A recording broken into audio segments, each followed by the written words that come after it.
Yo, it's Yegedion. You see that? No way. Let's go. Hit that subscribe button. አንድ ቀን ውስኪ ልገዛ በብስክሌት ወደ ግሮሰሪ ሄድኩኝ። ከገዛው በኋላ ውስኪውን ብስክሌት የቅርጫት ውስጥ አድርጌው እየተመለስኩ በወድቅ በውድ የገዛሁት ውስኪ ተሰብሮ ልከስር ነው ብዬ አሰብኩት። ከዛ እዛው ከፍቼ ጭልጥ አድርጌ ጠጥቼው ከግሮሰሪ ወጣሁ። እዛው መጠጣቴ ትክክለኛ እርምጃ እንደነበር ቆይቶ ገባኝ። ምክንያቱም እንደፈራሁት 4 ጊዜ ነው ከብስክሌቱ የወደቅኩት። ለወንዶች ምን ተመክራላችሁ ጋሼ? ኮካ በጥርሷ ምከፍት ከሆነ አምነክ እንዳታስጠባት ብሮ እኔና ደጀኔ ቸግሮናል ባክህ አንተ ትንጠራራለህ። ሀበሻ ዜብራ ላይ እየተሻገረ ቶሎ በል ስትለው ቅርፍፍ እያለ ምን ይላል መሰላችሁ? ቢቀጨኝ እኮ ጥፋተኛው እሱ ነው። የመንግስት ሰራተኛ ስንት ዓመት ቢሰራ ነው የራሱ ቤትና መኪና የሚኖረው? እንደ ስራው ይለያል። ለምሳሌ ጠዋት ጉምሩክ ከተቀጠርክ ከሰዓት የራስ ቤት ይኖርሃል። የኑሮ ውድነት እንዴት ነው? ፋዘር እንቁላል በ30 ብር ገዝቶ ቅርፊቱን አጣሉት ምሳ ፍርፍር ይሰራበታል እያለ ነው። ይቺ ቲማቲም ስንት ናት? 50 ብር። ሂድ ንፍጣም እራት ልሰራባት እንጂ ፊልም ልሰራባት የፈለኳት መሰለክ እንዴ? ይህን ሁሉ ዘይት የምትገዛበትን ገንዘብ ከየት ታመጣ ንገረን። ገንዘቡን እንደሰረክ እናውቃለን።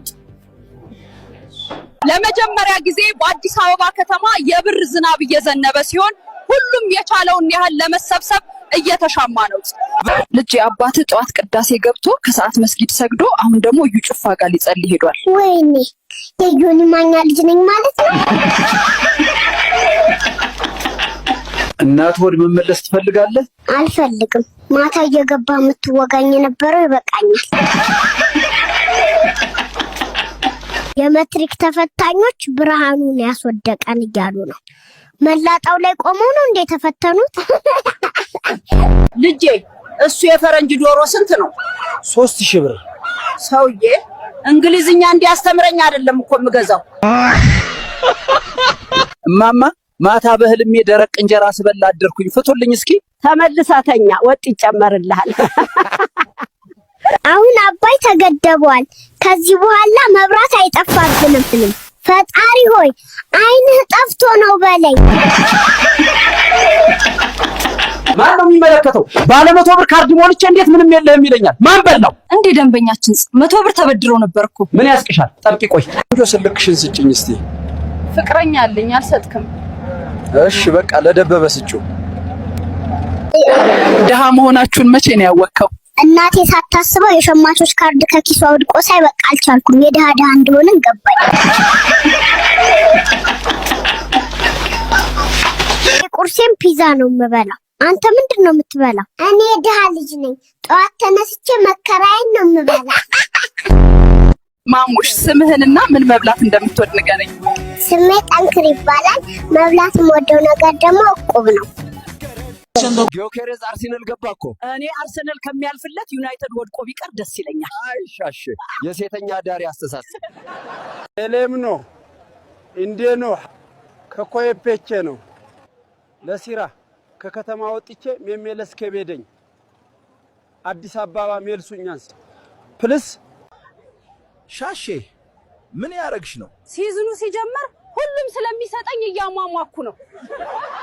እኔ አኩቻ ነኝ። ዋዋን ማንንም አልሰማም።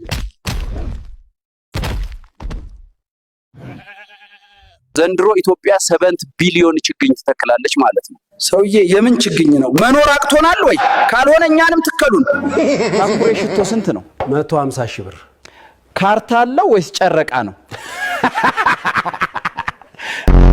ጥበቃ እንዲደረግልኝ ፈልጌ ነበር። 5 ሊትር ዘይት ስለገዛው ለደህንነት ያሰጋኛል። በመንግስቱ ቅቤ ጠገበ ድስቱ፣ በመለስ ሁሉም ጠግቦ ፈስ በፈስ፣ በኃይልሻ 10 ብር ገባ ጉርሻ፣ በአብይ ሁልሽም አፈርቢ። እባካችሁ ስማችሁ ዱባለ፣ ደሳለኝ፣ ሙሉቀን፣ ነጋና በቀለ የሆናችሁ ሰዎች የልጃችሁን ስም ብትሞቱ ሳራ እንዳትሉት። አያቴ ከሰው በላይ አድርግህ ብላ መርቃኝ። ይሄው አሁን ኮንዶሚኒየም 8ኛ ላይ ነው ቤቴ። በዛም ሆነ በዚህም የአያቴ ምርቃት ጠባላለ። እባካችሁ ልተኛ ነው፣ ዝም በሉ። እሱን ወስደህ ድመት ታምጣልኝ ይባል። እስቲ አንድ ቀልድ ንገረኝ። በዚህች ሀገር እሰራለሁ እለወጣለሁ።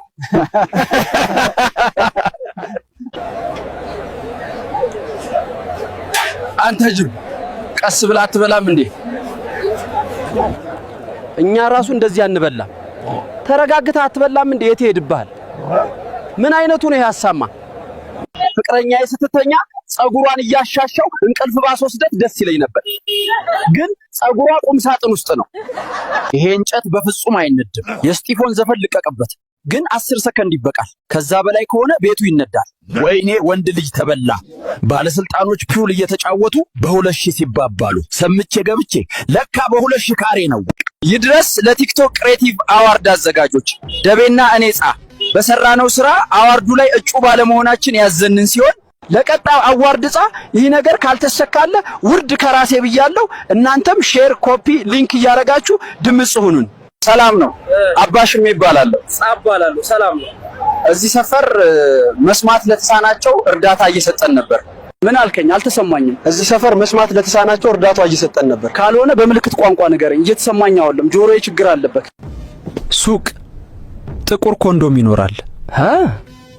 ጥቁር ለምን? ፍቅረኛዬ ሐዘን ላይ ስለሆነች ለማጽናናት ብዬ ነው። ሰፈር ማብራት ጠፍቶ አያውቅም ይባላል። ሚስጥሩ ምንድነው? አዎ ልክ ነው። ምክንያቱም ኖሮ ስለማያውቅ ነው። እሺ ለእርሶ ምርጡ ድምጻዊ ማን ነው? ለእኔማ ድምፀ መራው ምርጡ ዘፋኝ እስጢፋኖስ ነው። የእሱን ዘፈን እየሰማሁ ነው ያደኩት። ኤችአይቪ ኔጌቲቭ ነህ? አዎ ነኝ። ለምን ጠየቅሽኝ? የእግዚአብሔር ይመስገን። ድጋሜ ኤችአይቪ ይዞኝ ይሆናል ብዬ በጣም ፈርቼ ነበር። 2 ጊዜ አልፈልግም።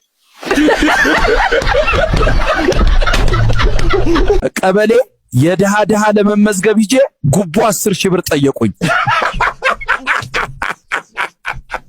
ደቤ ምን ሳርጋ አይቶኝ እንደሆነ እኔ እንጃ፣ ግን አዶናይ እያለኝ ስለሆነ ሮል ላግባውት። በቃ ማማ ፈርቼ ነው እንጂ እኮ እኔማ አፈቅርሃለሁ። ሽማግሌ ላክ በቃ